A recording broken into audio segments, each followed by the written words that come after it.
Hello everybody, कैसे हैं आप लोग। उम्मीद है अच्छे होंगे और घर में रहिएगा। ये मेरी आपसे हिदायत है। सरकार के द्वारा लॉन्च किया गया एक ऐप है आरोग्य सेतु ऐप। अपने एंड्रॉइड मोबाइल पे जरूर उसे डाउनलोड कर लीजिए जिससे कि आप सुरक्षित रहें। मैं आज आपके लिए चलता हूं अपने नए टॉपिक वियना की संधि। सामने आप लोग देख रहे होंगे वियना की संधि। ये संधि जो थी, ये आपको पता है कि जैसे ही नेपोलियन की हार हुई उसके तुरंत बाद ये संधि का प्रस्ताव चारों देशों ने रखा और वो देश थे प्रशा, रूस, ऑस्ट्रिया और ब्रिटेन। वियना की संधि वियना में हुई थी। वियना एक जगह है, ऑस्ट्रिया की राजधानी है और वियना की संधि में जो मुख्य भूमिका थी, अध्यक्षता जो निभा रहे थे, वो वहां के वाइस चांसलर ड्यूक मेनरिक निभा रहे थे। अब आप समझिए बात को। पहले तो मैं आपको बताना चाहूंगा संधि क्या होती है। संधि, हो सकता है काफी लोग ये ना जानते संधि क्या हो। संधि एक करार होता है दो या दो से अधिक राज्यों के बीच, औपबंधिक संवैधानिक करार होता है दो या दो से राज्यों के बीच, दो से अधिक राज्यों के बीच, जिसमें कि ये लिखा जाता है कि जो नियम उस समय बनाए गए संधि के दौरान उनका जो है फॉलो सभी राज्य करेंगे। एक तरीके से कहा जाए तो ये विश्वास पत्र होता है। आगे चलते हैं। नेपोलियन, कल मैंने बताया था आपको कि नेपोलियन का उदय कैसे हुआ, नेपोलियन ने क्या किया, नेपोलियन का अंत कैसे हुआ। अब आप आगे आइए। देखिए, वियना की संधि एक्चुअली बहुत जरूरी चीज थी उस समय और जरूरत थी उन देशों को जिन्होंने जो है नेपोलियन को हराया था और जो पहले नेपोलियन के कब्जे में थे। आप सभी जानते हैं कि वो देश जो थे वो कभी अकेले नेपोलियन को हरा नहीं सकते थे क्योंकि नेपोलियन इतना ताकतवर था, उसके पास इतनी बड़ी सेना थी। लेकिन उन सबने मिलके जब नेपोलियन को शिकस्त दी 1815 में, उस युद्ध का नाम पड़ा बैटल ऑफ वाटरलू। वाटरलू का युद्ध इंपॉर्टेंट है। आगे देखिए क्या था कि ये सारे देश जो थे ये चाहते थे कि जो भी परिवर्तन उसके दौरान हुए थे, जो भी परिवर्तन नेपोलियन के दौरान हुए थे, वो सारे परिवर्तनों को खत्म कर दिया जाए। क्यों?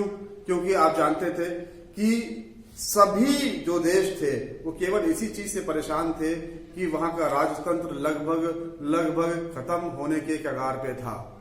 समझ लीजिए क्या हुआ था कि जब 1804 का सिविल कोड नेपोलियन लेके आया था तो उसने कई सारे अधिकारों को खत्म कर दिया था। उसने जन्म से मिले हुए अधिकारों को खत्म कर दिया था।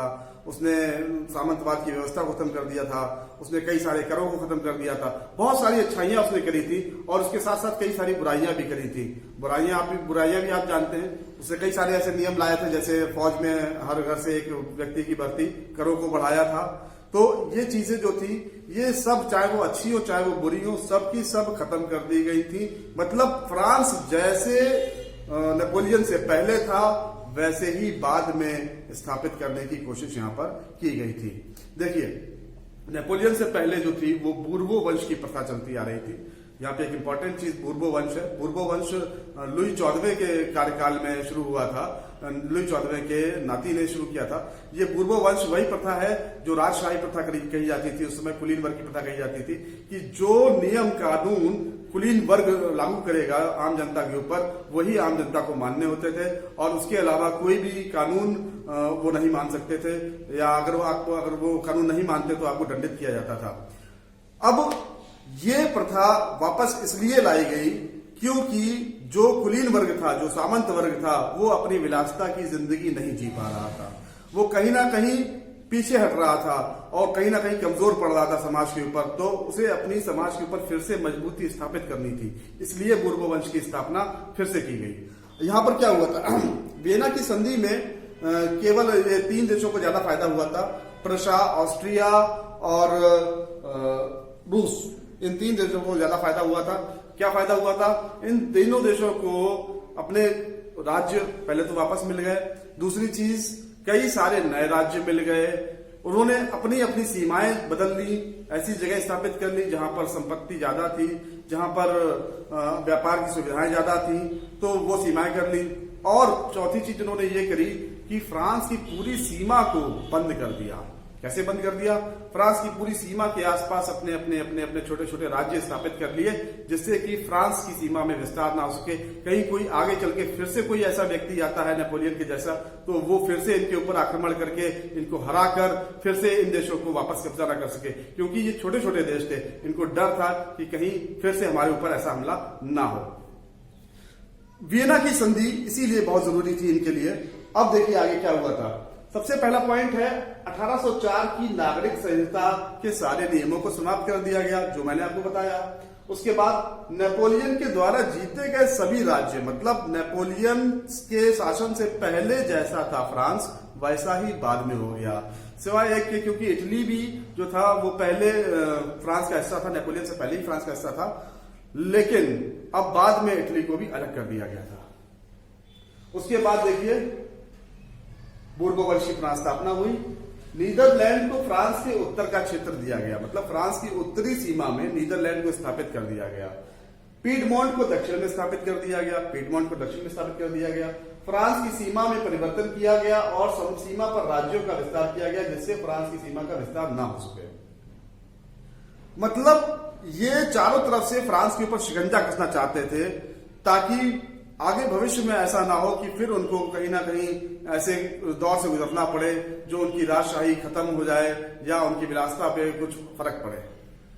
पश्चिम में प्रशा को कई नए राज्य दिए गए। प्रशा भी शामिल था इसमें, तो प्रशा को नए राज्य दिए गए। रूस को पोलैंड तथा प्रशा को कई राज्य मिले।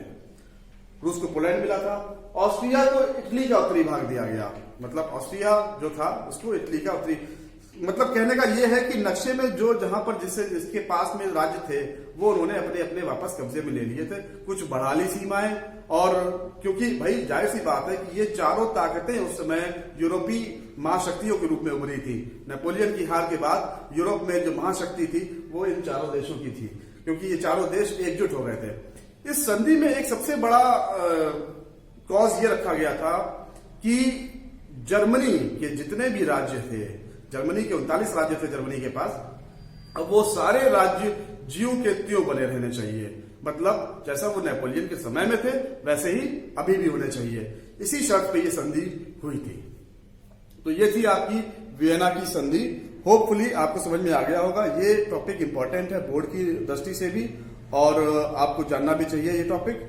अब इसमें एक चीज है, वो ये है कि याद करने की, आपको समझने की जरूरत नहीं है, याद करने की जरूरत है केवल क्या कि संधि में सबसे पहले क्या किया गया था कि नेपोलियन के जितनी भी चीजें थी, नेपोलियन ने जितने भी परिवर्तन किए थे वो सब खत्म कर दिए गए।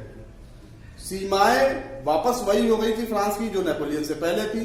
और क्या हुआ था, और जो बूर्बोवंश था, मतलब राजशाही थी या कुलीन वर्ग, सामंत वर्ग जो था, सामंतवाद जो था, वो फिर से स्थापित हो गया था। ये इसके प्रमुख पॉइंट हैं। तो चलिए आज का टॉपिक हमारा यहीं पे फिनिश होता है। छोटा सा टॉपिक था। हम फिर मिलते हैं नए लेक्चर में, और ये सब आप कॉपी पे अपने नोट कर लीजिएगा। उम्मीद है आपको समझ में आया होगा। धन्यवाद।